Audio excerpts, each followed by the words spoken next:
Bem-vindos ao canal Sejam Santos, onde vamos explorar a vida e as obras dos santos mais inspiradores da história da Igreja Católica.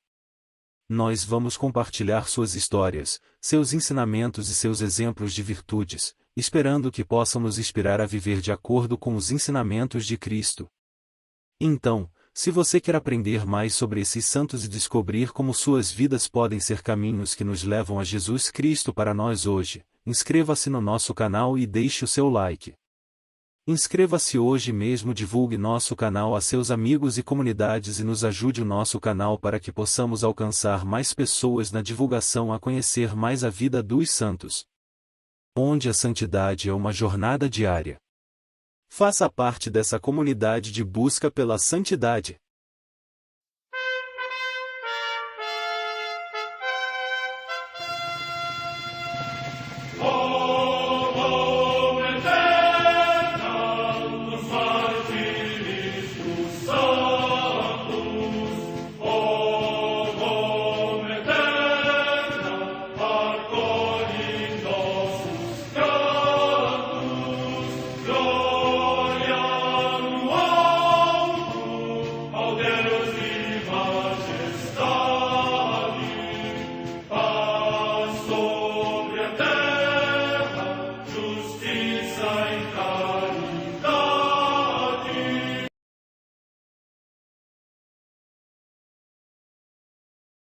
Ler a vida dos santos desperta em nós o desejo de seguir a Cristo. Através de suas vidas podemos aprender as virtudes, a sabedoria e o amor de Deus. Cada santo nos oferece um modelo de vida a ser imitado, como diz São Paulo na carta aos Hebreus, capítulo 12, versículo 1. Estamos rodeados por uma nuvem de testemunhas. A Igreja foi fundada por nosso Senhor Jesus Cristo não apenas como uma instituição, mas uma autêntica família. Os santos mártires, confessores, doutores, as virgens, os santos pastores e todos os demais santos são realmente nossos irmãos que nos precederam no caminho da fé e já estão no céu, para onde também iremos nós, pela graça de Deus. Portanto, sede santos, assim como vosso Pai Celeste é santo. Mateus capítulo 5, versículo 48. Hoje, dia 4 de junho, celebra a Igreja a vida desse grande santo, São Francisco Caracciolo. A Santa Madre Igreja celebra também nesse dia os santos. Em Savária, na Panônia, hoje São Zombatli, na Hungria, a Paixão de São Quirino, bispo de Cizek, na Ilíria, e mártir, que, no tempo do imperador Galério, por causa da sua fé em Cristo, foi lançado ao rio com uma grande pedra ligada ao pescoço. Morte no ano 309. Em Constantinopla, hoje Istambul, na Turquia, São Metrófanes, bispo de Bizâncio, que consagrou a Deus a nova Roma. Morte no ano 325. Em Melevi, na Numídia, atualmente na Argélia, a comemoração de Santo Optato, bispo, que, nos seus escritos contra a heresia donatista, afirmou a universalidade da Igreja e a necessidade intrínseca da unidade dos cristãos. Morte no século IV. Na Cornualha, região da atual Grã-Bretanha, São Petroco de Gales, abade. Morte no século VI. Em Servigliano, no Piceno, hoje nas Marcas, região da Itália, São Gualter, abade do mosteiro deste lugar. Morte no século VIII. Na ilha da Sardenha, região da Itália, os santos Nicolau e Trano, eremitas. Morte no século XII. Em Sassari, também na Sardenha, o beato Pacífico Ramate, presbítero da Ordem dos Menores, que, em plena cruzada de pregação em defesa dos cristãos, partiu ao encontro do Senhor. Morte no ano 1482. Em Lecce, na Apulia, também região da Itália, São Felipe Saldoni, presbítero, que se dedicou com ardorosa diligência ao cuidado dos surdos e dos cegos indigentes e à sua formação humana e cristã, fundando com esta finalidade a Congregação das Irmãs Salesianas dos Sagrados Corações. Morte no ano 1923.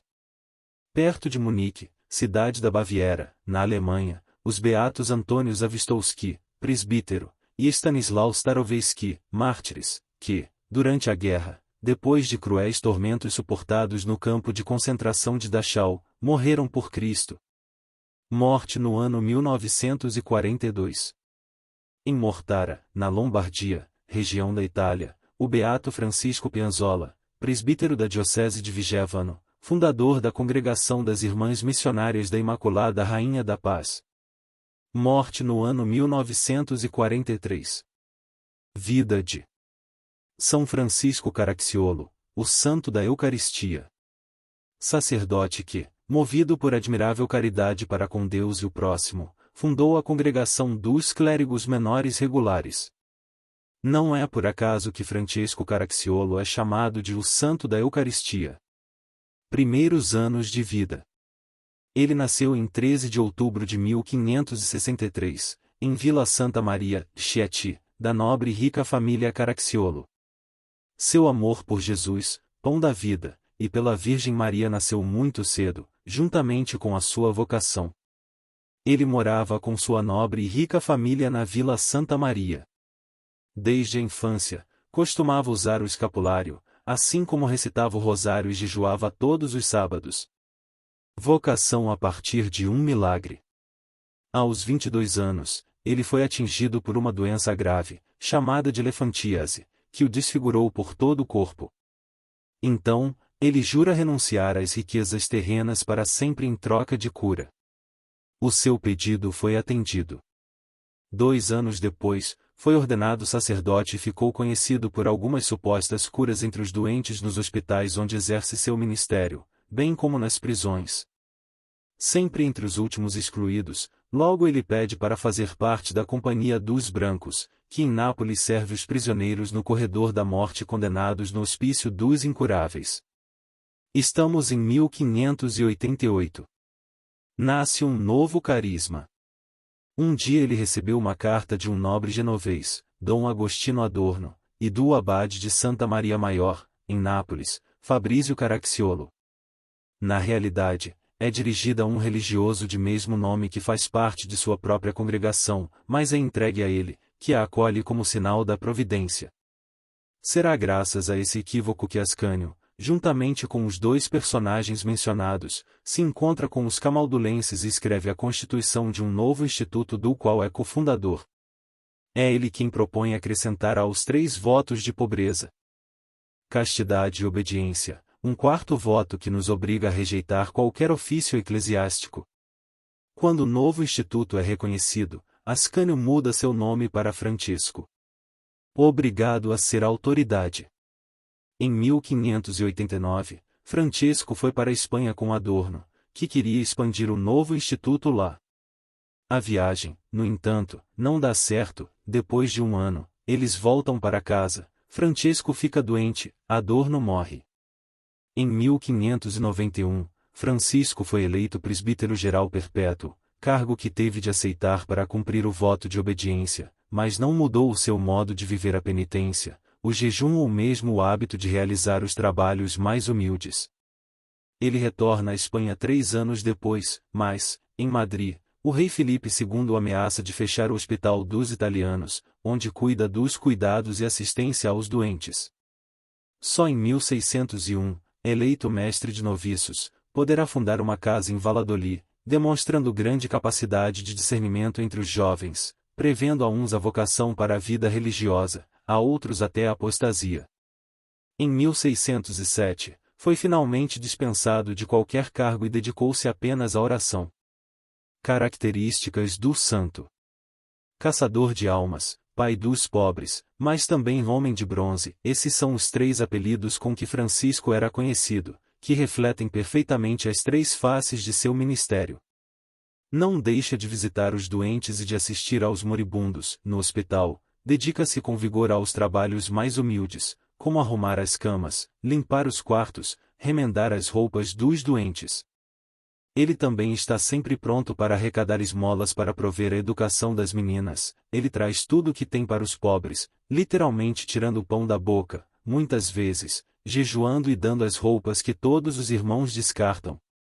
Além disso, é incansável na escuta das confissões, no ensino do catecismo às crianças, na organização das obras de caridade e na pregação das verdades eternas aos fiéis. Devoção e penitência. se quer o melhor para os outros, não quer nada para si. Francisco escolhe sempre os quartos mais pequenos, dorme e come muito pouco, além disso, faz obras de penitência, mesmo vestindo pano de saco nas festas e nas longas viagens a pé.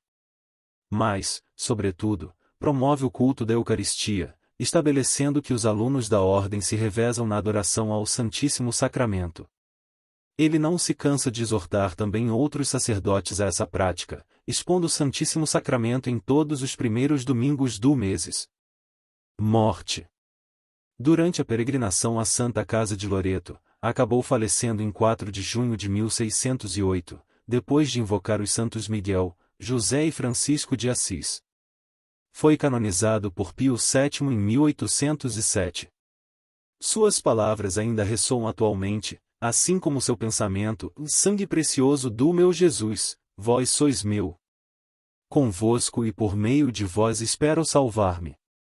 Meus sacerdotes, esforcem-se para celebrar a missa, todos os dias, e inebriar-se com este sangue.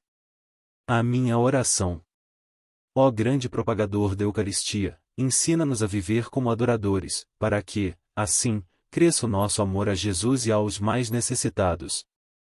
Intercedei pelos sacerdotes na busca da santidade e da dedicação aos sacramentos, por Cristo nosso Senhor. Amém. São Francisco Caracciolo, rogai por nós.